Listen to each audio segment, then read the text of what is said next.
안녕하세요. 혜림입니다. 오랜만에 목소리로 인사드립니다. 깨달음을 위한 많은 노력에 있어 가장 먼저 이루어져야 할 것이 카르마의 정화입니다. 거창하게 깨달음을 이야기하지 않더라도 소원 성취를 위한 기도나 일상의 행복을 위한 명상 수련에 있어서도 마찬가지입니다. 카르마 정화, 다른 말로 업장 소멸이라고 하지요.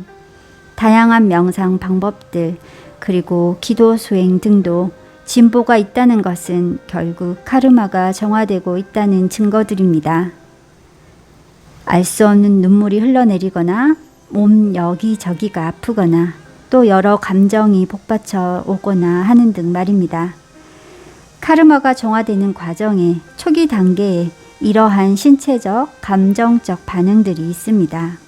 이러한 반응들은 결국 깊은 참회로 나아갈 때 진정한 카르마 정화가 시작됩니다. 그래서 불교에서 기도 수행을 할 때 참회 기도를 먼저 하도록 권합니다. 미안합니다. 용서해 주세요. 감사합니다. 사랑합니다. 라고 말하며 정화하는 호호포노포노도 참회 기도로서 아주 좋습니다. 오늘은 불교에서 이루어지는 참회 기도를 소개해 볼까 합니다.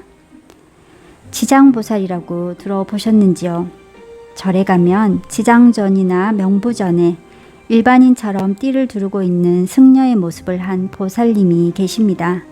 이분이 바로 지장보살이십니다. 지장보살 본원경에 보면 지장보살께서는 인간 세상에 사실 때 불교를 비방하는 죄업으로 돌아가신 어머니를 지옥에서 벗어날 수 있게 하기 위해 곽화정자제 왕열애라는 부처님께 헌신적으로 기도하였던 적이 있었습니다.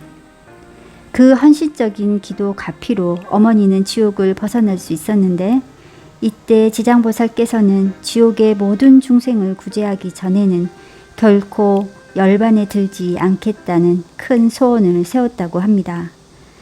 그리고 지금까지 수많은 겁의 세월 동안 대자 대비심으로 중생을 구제하여 그 공덕이 한량이 없는 분입니다. 다시 그 공덕으로 불가사의한 신통력을 구족하고 계시니 지장보살 본원경에 의지하여 잘못을 참회하고 착한 일을 하는 사람들을 사막도에서 구제하고 늘 보호하여 살아서는 복을 얻고 죽어서는 부처님 나라에 태어나게 해줍니다.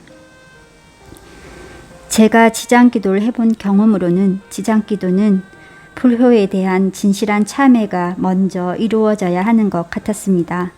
그리고 현실적인 가피 또한 빠른 듯 하였습니다. 명상을 하여도 기도를 하여도 진보가 더디다고 느껴지는 분들은 지장기도를 해보시길 권합니다.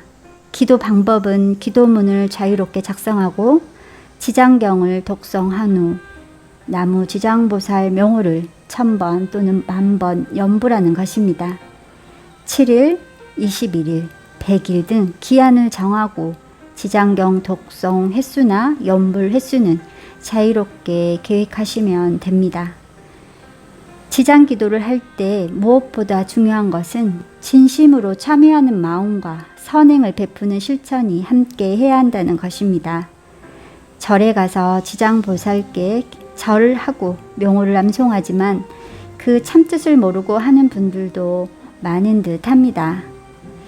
불교의 부처님과 보살님께서는 이러한 방편으로 중생을 구제하는 것에 큰 뜻을 두고 있는데 그 큰 뜻은 모든 중생이 착한 마음을 내어 다시는 악업을 짓지 않고 보살의 마음, 부처님 마음을 닮아가기를 바라는 것입니다. 그 뜻을 모르고 복을 받고 화를 면하는 것만을 조르듯이 빌고 있다면 이것은 바른 기도가 아닙니다. 지장기도는 참회 기도입니다. 특히 부모님에게 마음으로 행동으로 잘못했던 불효를 뉘우치는 것으로 시작해야 합니다. 그리고 사실 내가 지금 만나는 타인들도 전생에 우리 부모, 가족이었을 수 있기 때문에 지장기도는 모든 존재, 사람, 동물들까지 내가 마음으로 행동으로 잘못했던 것을 참회하고 뉘우쳐야 하는 것이죠. 명상이나 기도의 진전이 없으시거나 자신이나 가족에게 불행이 연달아 일어나고 있다면 부정적 카르마의 인연이 드러나는 때입니다. 지장보살 마하살의 본연력에 의지하여 깊은 참회 기도로 어려움을 행운으로 바꿔보시기 바랍니다.